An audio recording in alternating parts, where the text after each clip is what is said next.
Welcome to Life is Made. I'm Emily and this is Katie, and today we're going to make a classic roast chicken and vegetables. I like to keep a couple whole chickens in my freezer to pull out for unexpected guests or to make a meal for my family. But today we're going to pick up a fresh whole chicken from our local butcher, Fleisher's in Kingston, New York. You ready to go, Emily? Yeah, absolutely.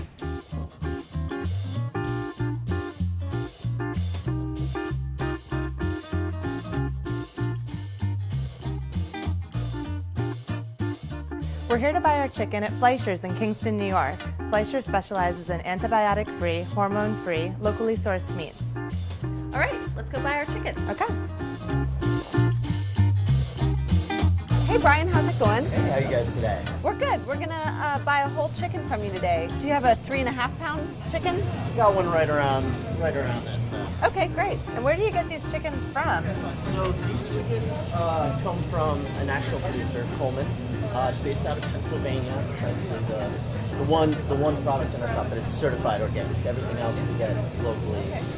And what should we look for when we're buying a whole chicken? You want to look and make sure that it's the right color.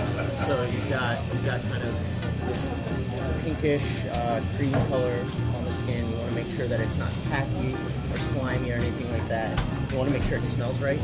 If you're getting kind of a tangy smell from it, no good. Yeah. Okay, great. And how long will this chicken last? Since we get our chickens in every week, they are very attractive. So you're looking at 3-ish days in your fridge.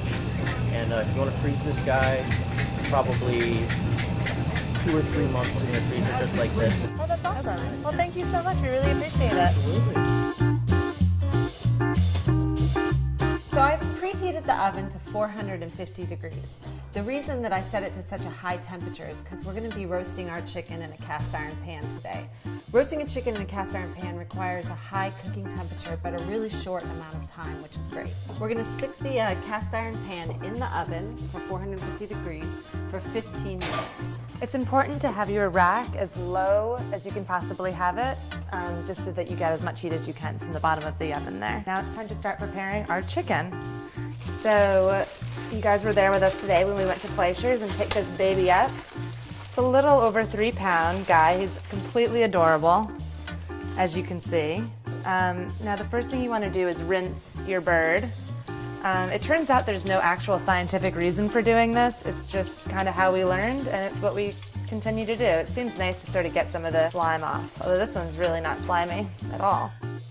A step that you cannot forget is to pat it dry. Because if you don't pat this thing dry, you're not going to get a good crisp skin when you start baking. Then of course wash your hands. All right, great. Now we're going to season our chicken today with some very simple ingredients. First we're going to take some olive oil and generously pour olive oil over the chicken. We want to use salt,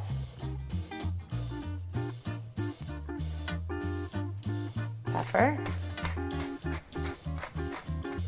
garlic powder. And now I actually have oregano that I grew in my garden last summer, and I dried it in the fall. And there's actually a tutorial on our website on how to dry herbs. Aren't those gorgeous? So we're going to use oregano, and we're also going to use sage. This is also from the garden last summer.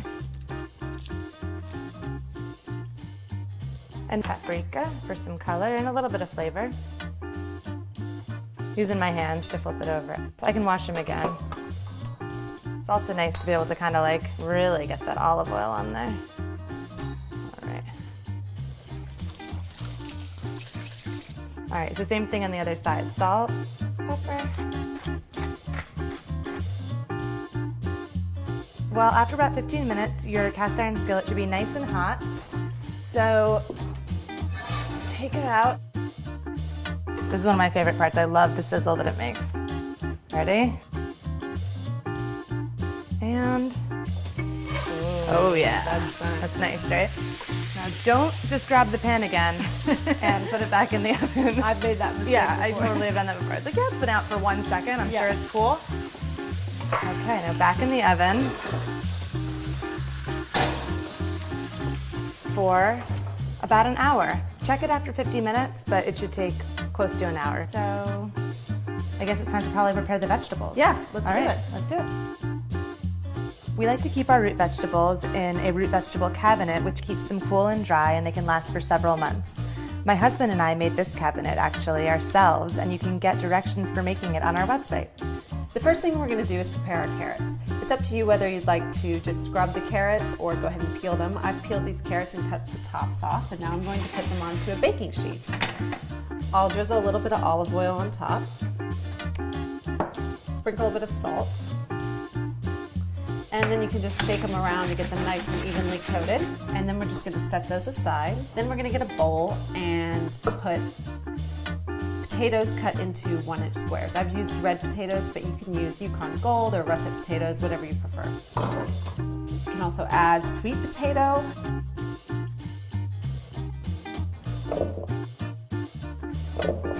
All right, now we're going to add some cipollini onions. I love these onions because they're just so sweet and tender, unlike regular onions, and they're perfect for roasting.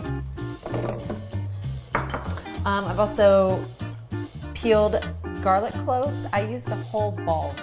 It's up to you how much you want to use. I love garlic, so that's why I use the whole bulb. Next, we're just going to drizzle with olive oil. Just sort of a generous amount. Add some salt, pepper,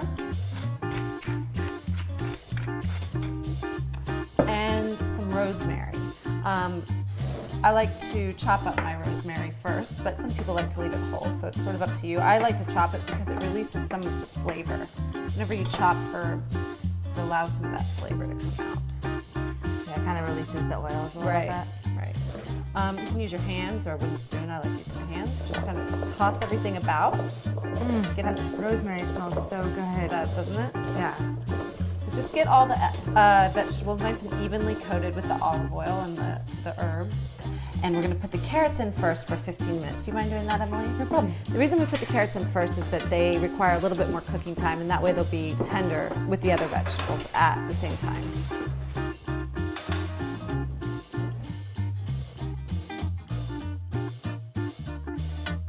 All right, let's take the carrots out of the oven.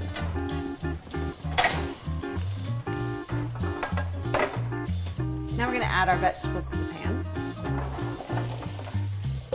Just give the pan a nice shake to get everything even. And pop it back in the oven for 30 minutes. All right, so the vegetables are done. Let's pull them out. Those look Oh, great. those look amazing. So we've got our chicken that we pulled out of the oven. Isn't it gorgeous? And we're just going to add our vegetables to the platter. Make a nice bed for the chicken. Roasted chicken and root vegetables just go so well together. Oh my gosh. They're a great Just team. amazing. I mean, it's such a great winter dish. It's super easy to make. Your friends and family will think that you were in the kitchen all day. For this recipe and others like it, visit our website, lifeismadeblog.com. Thanks for joining us today, and remember, don't wait for life to happen. A good life is made.